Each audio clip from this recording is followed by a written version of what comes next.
ఆయన జగ్గన్న జర నిలబడా, జగ్గారెడ్డి గారు జర నిలబడమని, జర గిట్ల ముందలుకురా.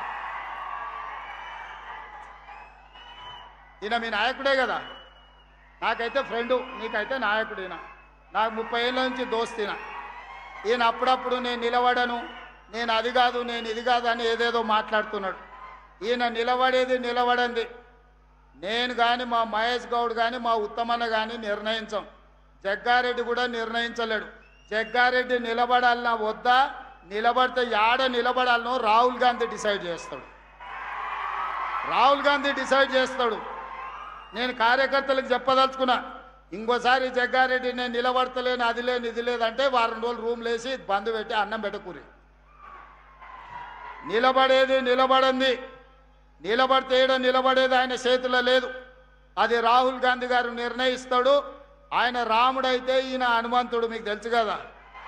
రాముడు ఆజ్ఞ హనుమంతుడు, గీత కూడా దాటాడు, చిన్న లైన్ కూడా దాటాడు. కాబట్టి మీరు అదృష్టవంతులు, ఒక రకంగా దురదృష్టవంతులు.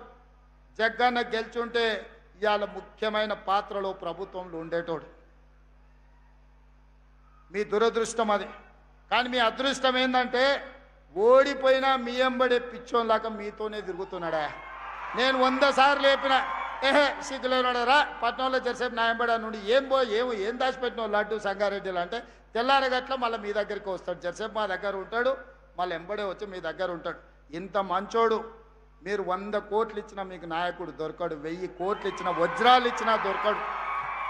ఆయన మీ మీద చూపించే ప్రేమ ఎనలేనిది. ఇట్లాంటి నాయకులు ప్రజా జీవితంలో ఉండాలి. నేను జగ్గన్నను సంతోషపెట్టడానికో టీవీలో స్క్రోలింగ్కో చెప్తలేను, నేను మనసు నిండా నమ్మింది చెప్తున్నా. ప్రజలకు ఏదైనా కుటుంబాన్ని కూడా వదిలేసుకొని, పిల్లల ఇల్లు వాకిలి పెళ్ళి అన్నీ వదిలేసి ప్రజల కోసం తిరిగే నాయకుడికి ఒకవేళ మార్కులు వేస్తే తెలంగాణ రాష్ట్రంలో నెంబర్ 1 జగ్గారెడ్డి వస్తాడు. నాకంటే కూడా నేను నా కుటుంబం, మా అన్నదమ్ముళ్ళు, మా ఫ్యామిలీని చూసుకుంటూనే రాజకీయం చేస్తా. ఈయన అన్ని వదిలేసి మీకోసమే చేస్తుండు. జగ్గన్న మిమ్మల్ని కాపాడుకున్నాడు కాదు, జగ్గన్నను కాపాడుకునే బాధ్యత మీది. ఆ బరువు మీ మీద పెట్టి నేను వెళ్తున్నా. మీరందరూ మాట ఇస్తారు కదా జగ్గన్నను కాపాడుకునేటందుకు.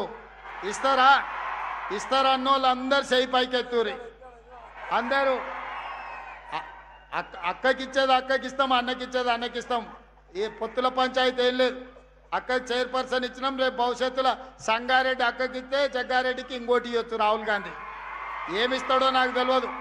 బోసరాజు గారికి కర్ణాటకలో ఏమి లేకుంటేనే మంత్రిని చేసి తర్వాత ఎమ్మెల్సీని చేసిండు రాహుల్ గాంధీ కర్ణాటకలో. ఇక్కడ కూడా ఏం జరుగుతుందో నాకు తెలియదు. కానీ జగ్గారెడ్డి ప్రజా జీవితంలో ఉండాలి. ప్రజల మేలు కోరుకునే నాయకుడు ఎప్పుడు ప్రజా జీవితంలో ఉంటే అది మనకు గౌరవం, గుర్తింపు, మీ ప్రాంతానికి కూడా మర్యాద. ఇవాళ అదే జగ్గారెడ్డి గెలుచుంటే మీ ప్రాంతానికి ఎంతో మేలు జరుగుండే.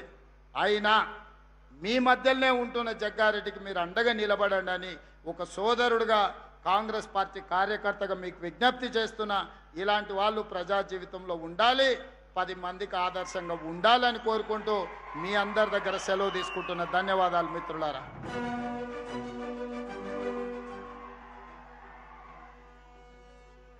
ఈ జాతీయ పండుగ వేళ గౌరవ ముఖ్యమంత్రి గారి చేతుల మీదుగా స్మార్ట్ కార్డు పంపిణీ అనేక కుటుంబాల్లో పండగగా మల్లయ్య గారి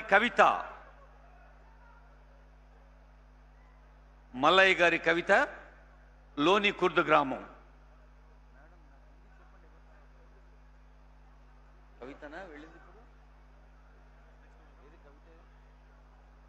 కవితకు శుభాకాంక్షలు తల్లి. పూస